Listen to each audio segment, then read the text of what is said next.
In the final years of the 19th century, the United States stood at a crossroads of identity. You see, it spent nearly a century consolidating its western territory, fighting a brutal civil war, and developing its economy into a roaring national industry.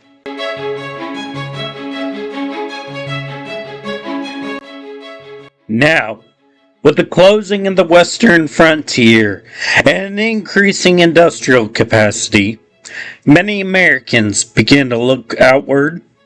Cuba, a Spanish colony just 90 miles from the U.S. shores, where a long and bloody rebellion was underway, began ringing in Americans' ears.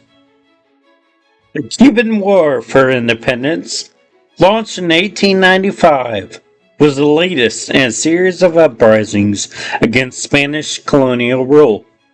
But this time, the rebellion captured widespread attention in the United States. You see, American investors had substantial interest in Cuba's sugar and tobacco industries, and political leaders were concerned about instability and international wars so close to home. Yet, the greatest part came from public sentiment. Reports of Spanish atrocities, particularly the use of reconstruction camps, where thousands of Cuban civilians perished, shocked and angered the American public.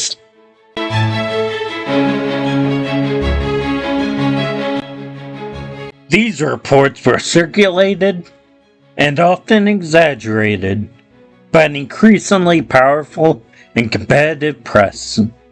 The era's leading newspapers, especially those ones owned by William Randolph Hearst and Joseph Pulitzer, engaged in a style of sensationalist reporting known as yellow journalism. They printed graphic and sometimes fabricated accounts of Spanish brutality, feeding an atmosphere of outrage and compassion. The American people, stirred by both humanitarian concern and nationalistic pride, began demanding action. In February of 1898, tensions escalated dramatically when the USS Maine, an American battleship, sent to Havana Harbor as a show of support and protection, exploded and sank, killing 266 American sailors.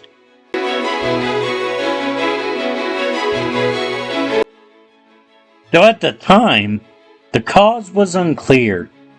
American newspapers immediately blamed Spain. Cries of "Remember the Maine" and "To hell with Spain" swept across the country.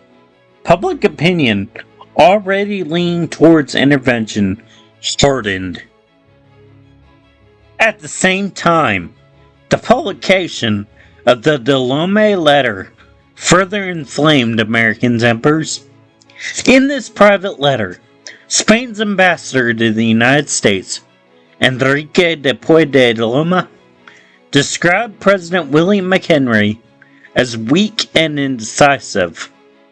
Though diplomatically it was minor, the insult was seized upon by the press and public as an affront to national honor.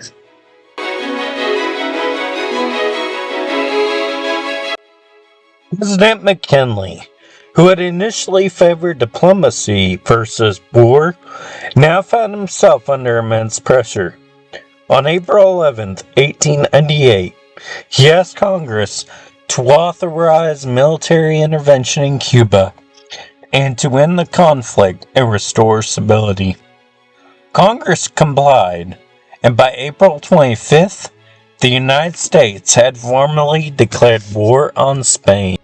Though lasting only a few short months, the Spanish-American War unfolded across two oceans and had long-lasting consequences. It was the first time the United States engaged in a major conflict outside of its continental borders and did so with remarkable speed and success.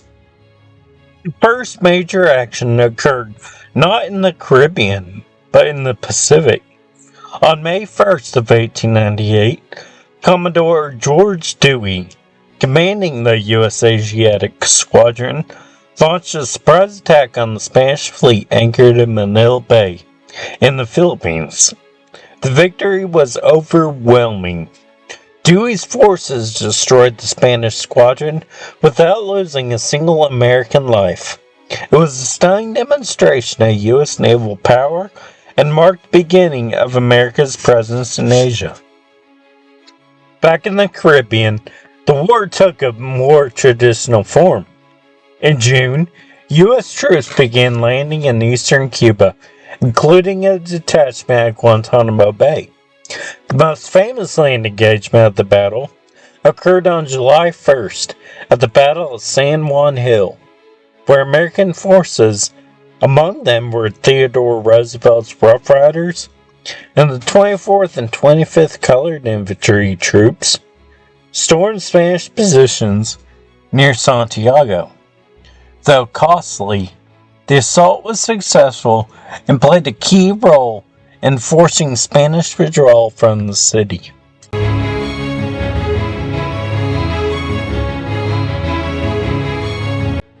The next day, the Spanish fleet attempted to break out from Santiago Harbor. In a decisive engagement on July 3rd, the U.S. Navy destroyed the Spanish Caribbean Squadron. Without naval support or reinforcements, Spanish forces in Cuba surrendered within a few days. The fighting concluded on July 26. Spain requested peace through French diplomatic channels, and a ceasefire was signed on August 12th. The formal Treaty of Paris was signed on December 10th of 1898, officially bringing an end to the war.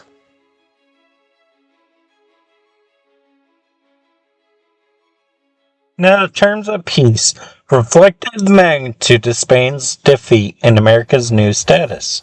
Spain relinquished sovereignty over Cuba, though the island would remain under U.S. military occupation for several more years. More significantly, Spain ceded Guam and Puerto Rico to the United States and agreed to sell the Philippines to the United States for $20 million. Now, these territorial gains signified more than just spoils of war. You see, in the era of global empires, they marked the beginning of the United States as really a global power with overseas possessions. The war had started as an intervention for Cuban independence, but ended as a declaration of American imperial ambition. Notably, the war also coincided with the annexation of Hawaii. Although not part of the conflict itself, the strategic importance of the islands became clear during the war. On August 12, 1898, the same day as the ceasefire with Spain, Congress passed a joint resolution formally annexing Hawaii, establishing a crucial military and economic foothold in the Pacific.